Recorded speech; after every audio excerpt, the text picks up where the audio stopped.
एक गांव में एक सुखी परिवार रहता था।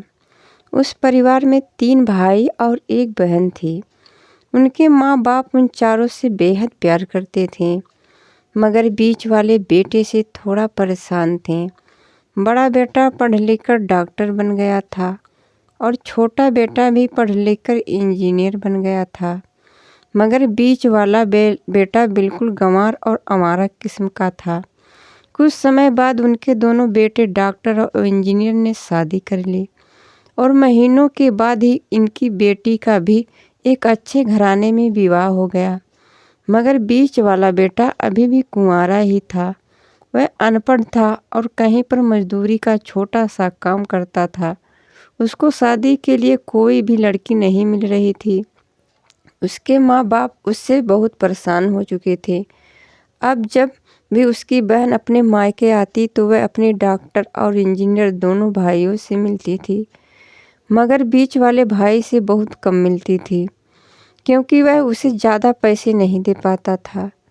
लेकिन फिर भी वह अपनी बहन से बहुत अधिक प्यार करता था। कुछ समय बाद उनके पिताजी की बीच वाले बेटे की बिना शादी किए बिना ही मृत्यु हो गई। उनकी माँ ने सोचा कहीं अब किसी के मुंह से बंटवारे की बात न निकले, इसलिए अपने ही गांव में एक सीधी सादी लड़की से मझले बेटे की शादी करवा दी। शादी होते ही न जाने क्या हुआ, अनपढ़ बेटा मन लगाकर काम करने लगा और पहले से कहीं ज़्यादा मेहनत भी करने लगा। अब कोई भी पुराना दोस्त उसको मटर गश्ती के लिए बुलाने आता तो वह मना कर देता। एक दिन उसके डॉक्टर और इंजीनियर भाई ने सोचा कि यह तो गंवार और अनपढ़ है, हम इससे कहीं ज़्यादा पैसे कमा लेते हैं, इसलिए अब हमें बंटवारा कर लेना चाहिए। माँ के लाख मना करने के बाद भी दोनों बेटे ने बंटवारे की तारीख तय कर दी और उन्होंने अपनी बहन को भी बुला लिया। तभी उनका गंवार भाई कहता है कि तुम लोग बंटवारा कर लो, मुझे जो बचे वो दे देना या ना देना, मैं शाम को आकर अंगूठा लगा दूंगा। तभी उसकी बहन कहती है, अरे बेवकूफ़, तू तो हमेशा बेवकूफ़ ही रहेगा। ज़मीन का हिस्सा तो आमने सामने बैठकर होता है। और उसकी माँ भी उसे काम पर जाने से रोकती है। उसी वक्त वकील भी वहाँ आ जाता है और कहता है कि आपका सारा हिस्सा मिलाकर 10 बीघा ज़मीन और एक मकान है। अब यह बताओ किसको कितना हिस्सा देना है, मैं उसी हिसाब से कागज़ बनवा दूंगा। तब गंवार भाई कहता है, वकील साहब, 5-5 बीघा ज़मीन हमारे दोनों भाइयों के नाम लिख दो और ये हमारा घर है, मेरी प्यारी बहन के नाम कर दो। तब दोनों भाई पूछते हैं कि तू अपने हिस्से में क्या लेगा।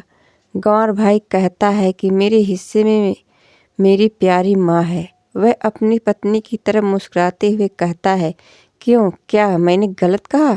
उस गंवार और अनपढ़ की पत्नी अपनी सास से लिपट कर कहती है, माँ से बड़ी वसीयत क्या होगी मेरे लिए। उसी वक्त उसका गंवार पति भी अपनी माँ से लिपट जाता है।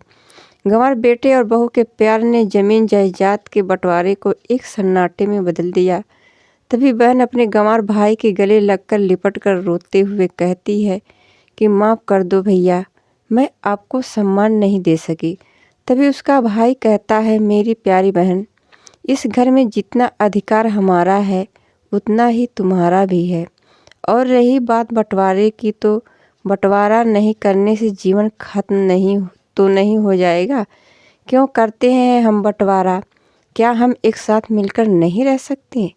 जैसे हम बचपन में मिलकर खेलते रहते थे। एक साथ मिलकर रहने को ही तो कहते हैं एक अच्छा परिवार, और उसके परिवार को संभालती है एक माँ।